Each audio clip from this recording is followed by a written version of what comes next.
Joe knows taxes. Joe knows the market. Joe knows Social Security. Joe knows income planning. Joe knows pickleball? No. This is Joe Knows Retirement. Welcome to this episode of Joe Knows Retirement, and we're going to be talking year-end planning. We've got that coming up here soon. The end of 2023 is approaching, and there's a lot of decisions to be made to make sure that you can get everything in order by year-end, especially from a tax standpoint. A lot of these are going to deal with planning for taxes by year-end to really max out those opportunities. So I've got 10 opportunities we're going to walk through here today. And the first opportunity that I want to discuss is making sure we are maxing out our Roth or traditional IRA contributions. And so if you have earned income, then you have the opportunity to contribute to those accounts. And for 2023, that is $6,500 if you're under age 50.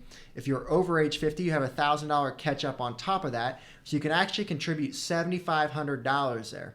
And understand for 2024, not to get ahead of ourselves here since we're still in 2023, but you'll be able to increase that by another $500 there and be able to contribute, if you're over 50, up to $8,000 a year starting in January. So as soon as we start to flip the switch after this conversation, something to consider as you plan for next year, for 2024. So that is one thing. Now, when it comes to maxing out that traditional versus that Roth, what should you do? Well, from a general advice standpoint, most people are looking to do a Roth contribution right now, and that's because what I call taxes are on sale right now. Taxes are on sale until 2026. Tax Cuts and Jobs Act expires. Taxes are going to go up at that point. The rates from 2017 are coming back, which I mentioned is higher than right now. So we want to make sure we're taking advantage of those Roth options now so we can get that tax-free growth moving forward. So when we do take out from those accounts, we're not going to have to pay that increased tax that we're expecting. So that is the benefit of the Roth. Now, should everyone do a Roth? Well, no, of course not. Everything in financial planning is not 100% guaranteed. It's going to be different depending on your situation. So who would a traditional IRA make sense for? Well, we ultimately work with that retiree and in or near retirement person. And so for those people, maybe you are taking Social Security. I'll give you an example. And if you're taking Social Security, the income that you take from your investments or your income in general is going to depend if Social Security is taxable or not. And so maybe it could make sense if you're still working, you may be forcing your Social Security to be fully taxable and nearly fully taxable, 85% of it being taxable. So maybe something you do is you back off and you contribute to an IRA, you back your income down, you get the deduction today, and then you could save yourself from having to pay more taxes on not only federal income taxes, but also in Social Security tax, so you could get more of that Social Security tax free would be the goal there and that. So we do that a lot with our clients where there's something called the Social Security Tax Torpedo. I actually wrote an article on this concept and it got featured in Kiplinger. And it's all about the concept that you could be paying a 40 to 50% tax rate by forcing that Social Security to become fully taxable. So if we take out let's say that we do an IRA at $7,000, if we're right there at the end of that cliff, well, we could be saving that 50% tax rate and we could be saving $3,500 in taxes. So that's an example of when it could make sense. Also, if you're really close to those Medicare premium tiers, remember that if you go $1 over that tier, then you're jumping off the cliff and you're having to pay nearly another $1,000, more than that, depending on your situation. And so that's something we could plan for by just contributing a little more to our IRA. We can back our income off of that is ultimately the goal. So understand you can do those Roth or traditional contributions all the way up until April 15th, and that will affect your tax this year. So, this is a year-end checklist, but understand you've got a little extra time to do that one. And so what we do with our clients is, hey, maybe they go to file their taxes, and before they officially file them, when they get everything prepared, maybe they realize they're just $1,000 over that Medicare premium tier. Okay, let's just back it off with a traditional IRA contribution. So those would be some of the reasons. And then if you're just expecting to be in a lower tax bracket in the future, again, that's when your traditional always makes sense. As I mentioned earlier, we don't expect many people to be in a lower bracket unless they have not saved as much, or in that instance, they may not have to take as much out from their investments, which will cause taxes. So that would be point number one between the Roth and traditional contributions. Make sure you got that one in order there for your particular situation. The second thing on our list here is making sure we're looking at 401k contributions, or maybe that's a 403b, depending on where you work at. Making sure, or TSP if you're a federal employee, all of your retirement accounts you have through your employer is basically what we're talking about here. So let's just use a 401k for example. You can contribute, if you're over age 50, $30,000 this year. Again, for 2024, that will be bumped up another $500. That will be $30,500 you can contribute to next year. So just be aware of that as you start planning for 2024.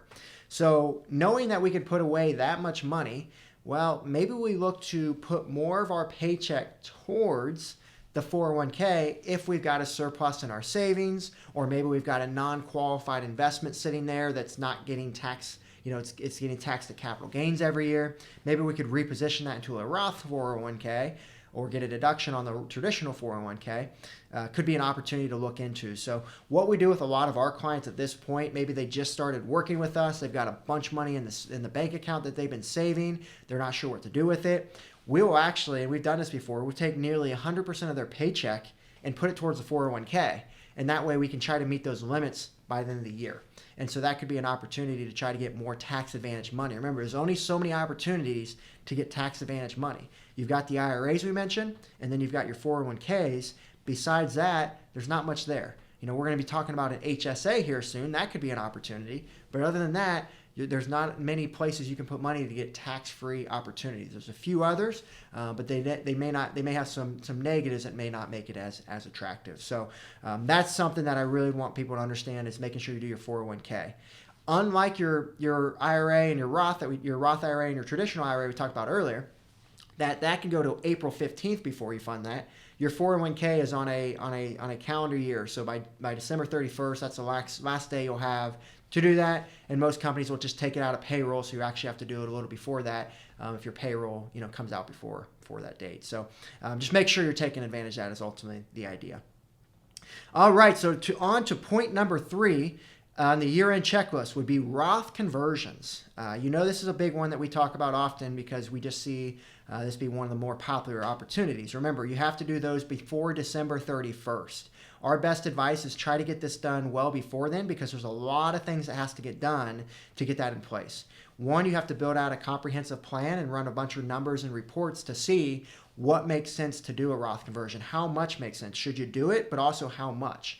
And so you really need to run those detailed analysis and really have time. So we always want with our clients, we always try to get those meetings done well before December, so we know when it comes December, we're not worrying about that custodian who's holding the money. We're not relying on them to get it done when they have all the other clients that they're working with, trying to get those submitted in time. So getting ahead of that is extremely important, but we do understand with some of our clients, we do have to wait towards that last second because we don't fully know what their income's going to be. There may be things that pop up that we want to make sure we're waiting on to have a better, clearer picture on it.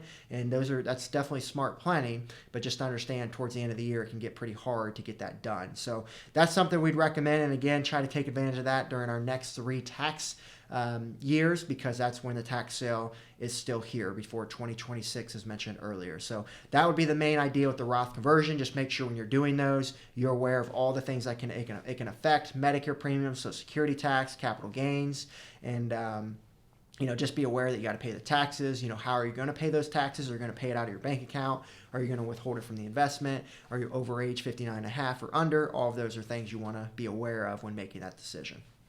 So on to point number 4 for the year-end checklist, which will be the HSA. And we want to look to max that out, is typically what we're telling people. And HSAs, in my opinion, are my favorite investment because it's the triple tax-free, right? I played basketball back in my day. I was a 3-point shooter. I think that's what I did best and what I did most of, right?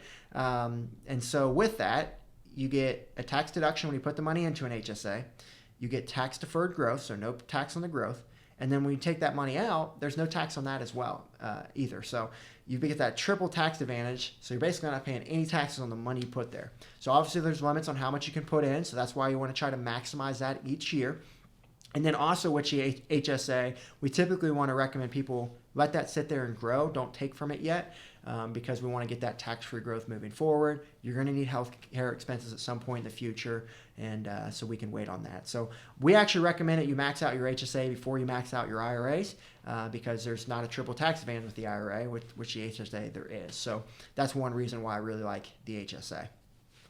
Point number 5 on our checklist here is when it comes to non-qualified investments. So what we're talking about here is, you may have that stock that you've had forever and it's got all this gain in there, and maybe you've got a portfolio of 10 stocks and some of them are losers and some of them are gainers.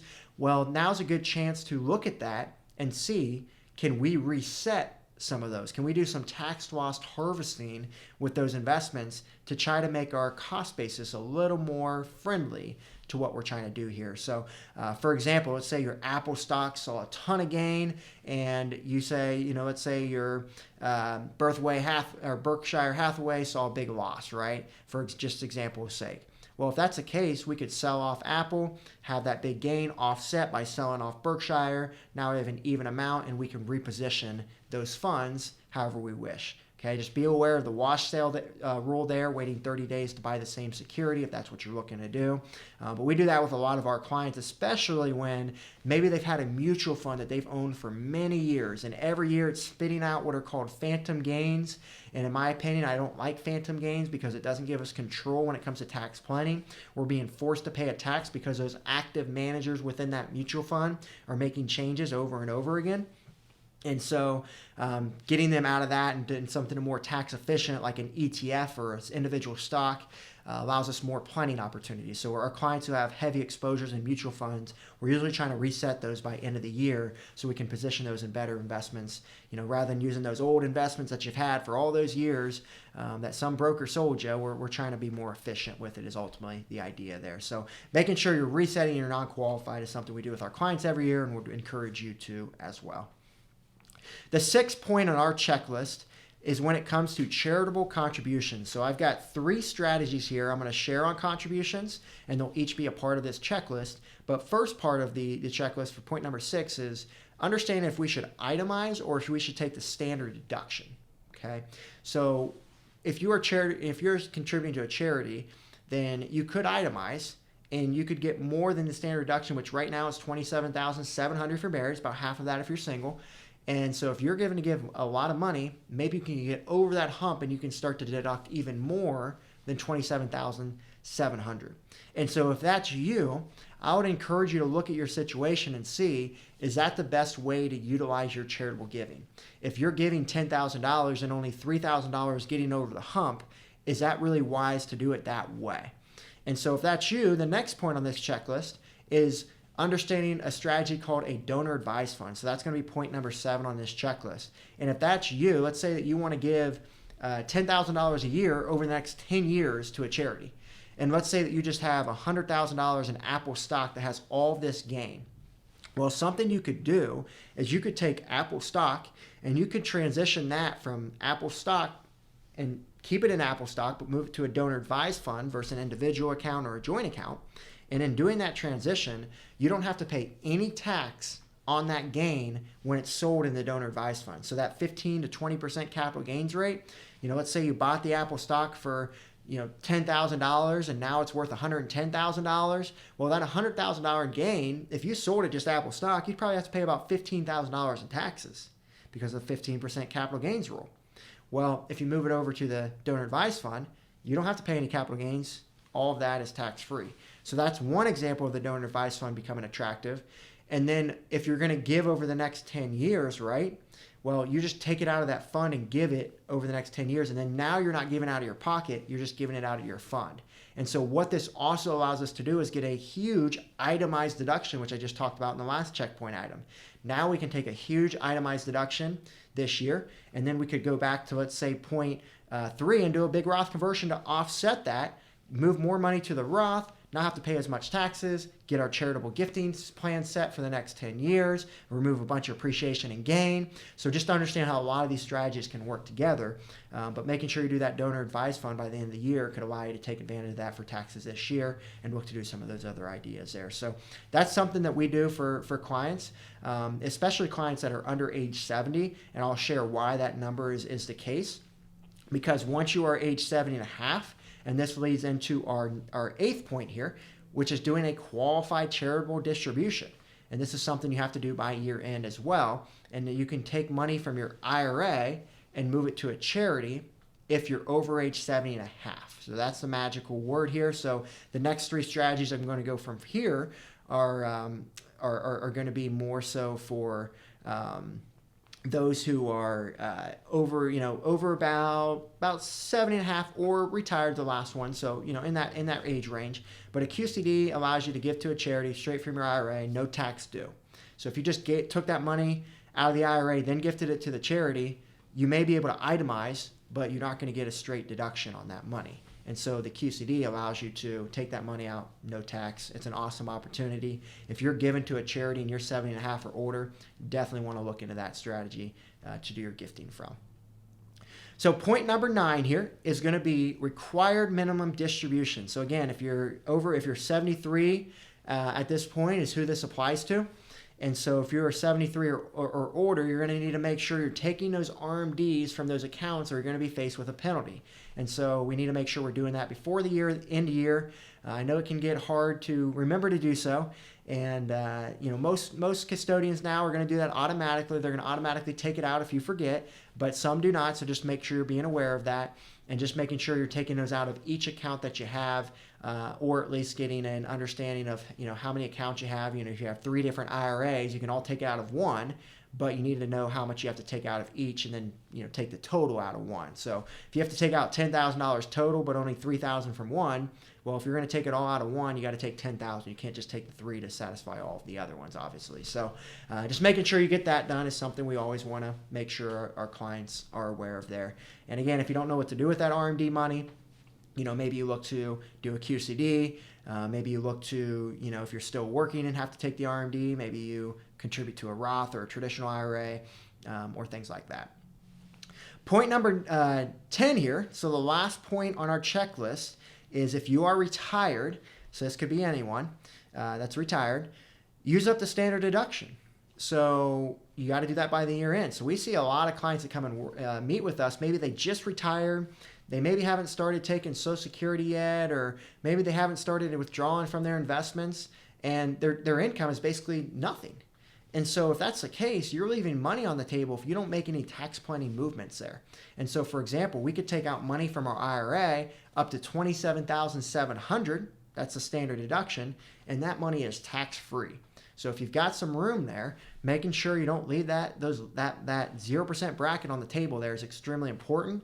And if you're there, then maybe you look at doing more, taking out more to satisfy the 10% or the 12% bracket. Some of those lower brackets that maybe you'll never see again in the future, especially once you start taking Social Security and start to force that to be taxable as well. So those are the 10 points that I feel are going to be extremely important for you guys to have in place as you reach year end, to make sure you've got all your ducks in a row. Those are just 10 of the many checklist items that we go with our clients there, and that should be a good start to make sure you've got everything in order. So with that being said, that will wrap up today's episode of Joe Knows Retirement. We'll have another episode out here soon, and we'll look forward to seeing you on there. And continue to give us some feedback here, what you want to hear, what you like to hear, and we'll keep it coming. All right, enjoy the rest of your day. Since we do not know your specific situation, none of this information can serve as tax, legal, insurance, or financial advice and may be outdated or inaccurate. The information comes from sources believed to be reliable but cannot be guaranteed. This content is prepared for educational purposes only. If you need advice, please contact a qualified CPA, attorney, insurance agent, financial advisor, or the appropriate professional for the subject you would like help with.